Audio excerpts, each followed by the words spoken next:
आज हम लोग गुडविल के वैल्यूएशन के मेथड्स के बारे में सीखेंगे।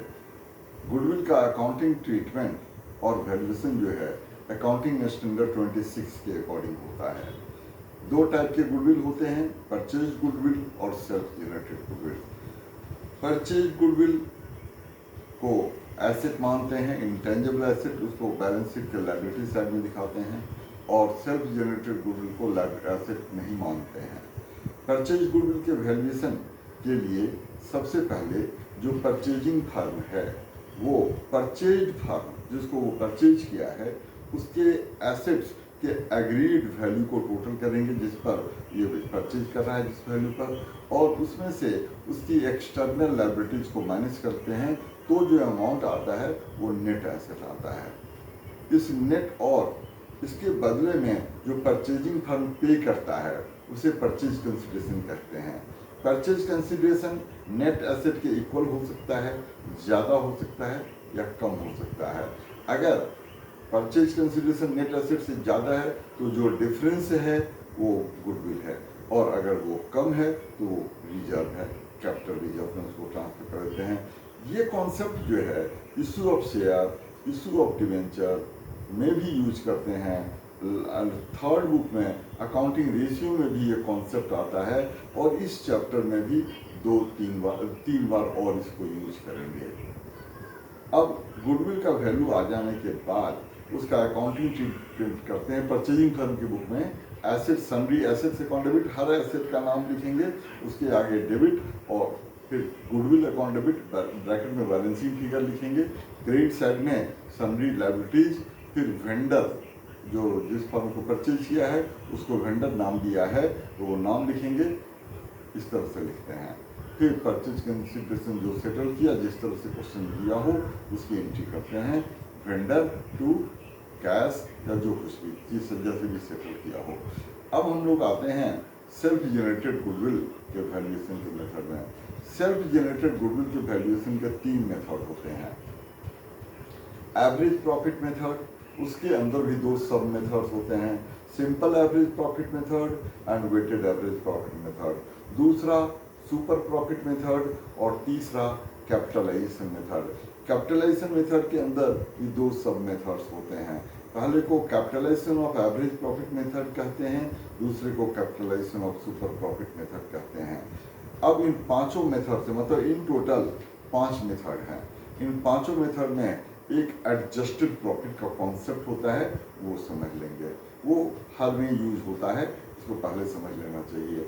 एडजस्टेड प्रॉफिट का मतलब होता है नेट प्रॉफिट या नेट लॉस में हम लोग एबनॉर्मल एक्सपेंसेस को ऐड करते हैं और एबनॉर्मल इनकम को लेस कर देते हैं।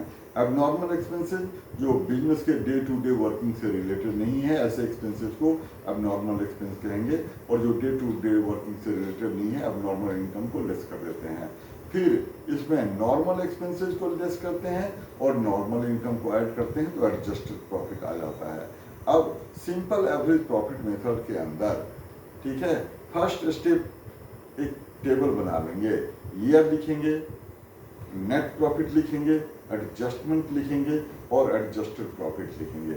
इस तरह से हर साल के नेट प्रॉफिट या नेट लॉस को लिख लेते हैं। फिर उसमें एडजस्टमेंट का मतलब यही एबनॉर्मल और नॉर्मल आइटम का ट्रीटमेंट। फिर लास्ट कॉलम एडजस्टेड प्रॉफिट होता है।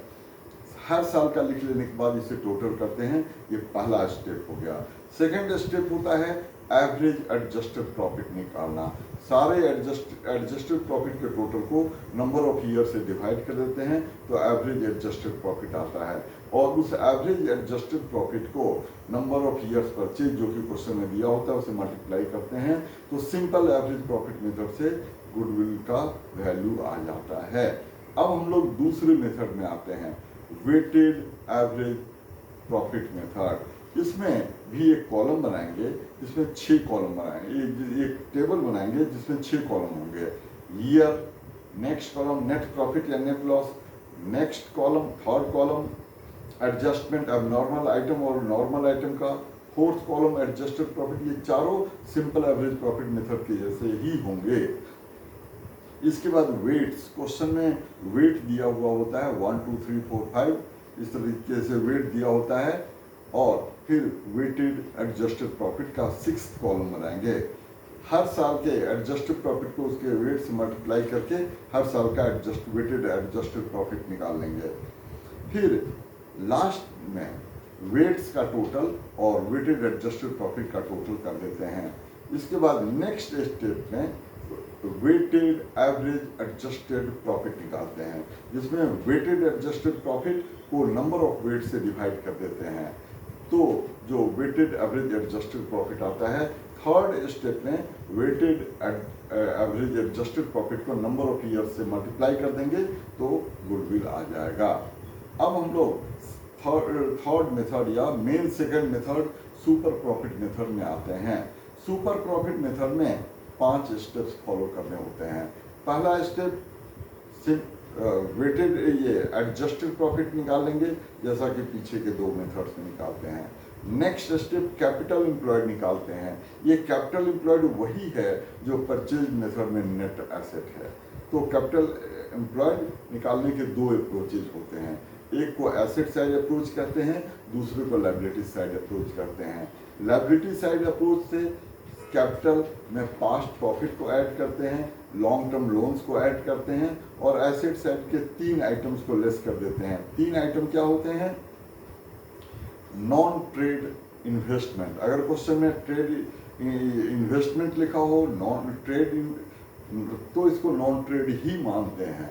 तो नॉन ट्रेड इन्वेस्टमेंट को माइनस करेंगे। नंबर 2 डेफर्ड रेवेन्यू एक्सपेंडिचर को माइनस करेंगे एंड प्रॉफिट एंड लॉस के डेबिट बैलेंस को माइनस करेंगे। इन तीनों को माइनस करने के बाद लायबिलिटी साइड अप्रोच से कैपिटल एम्प्लॉयड आ जाता है।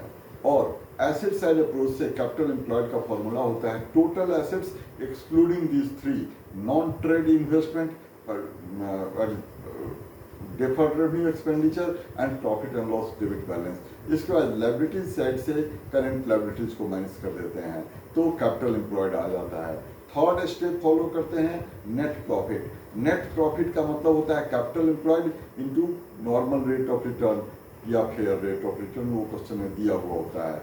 फोर्थ स्टेप में जो एडजस्टेड प्रॉफिट है या एवरेज एडजस्टेड प्रॉफिट है, उसमें से नॉर्मल प्रॉफिट को माइनस करते हैं तो सुपर प्रॉफिट आ जाता है। सुपर प्रॉफिट आ जाने के बाद उसे नंबर ऑफ ईयर्स परचेज से मल्टीप्लाई कर देते हैं तो सुपर प्रॉफिट मेथड से गुडविल आ जाता है।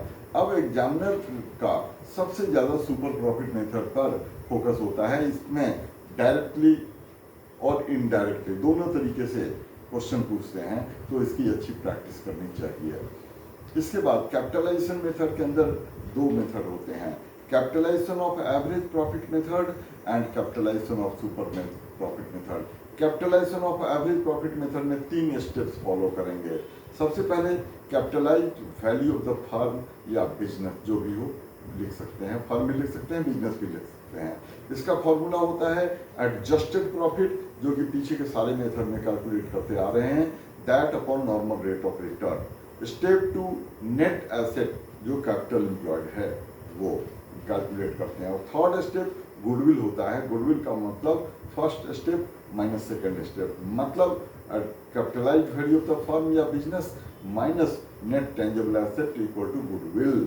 और capitalisation of super profit method में, सुपर प्रॉफिट मेथड से जो 5 स्टेप्स फॉलो करते हैं उसमें लास्ट स्टेप को छोड़कर सुपर प्रॉफिट कैलकुलेट कर लेंगे। मतलब adjusted profit step 1, capital employed step 2, net normal profit step 3 और सुपर प्रॉफिट मतलब adjusted profit minus normal profit is super profit. और गुडविल का फॉर्मूला होता है super profit upon normal rate of return. इस तरह से गुडविल का वैल्यूएशन क्लास 12 में सारे मेथड से करते हैं।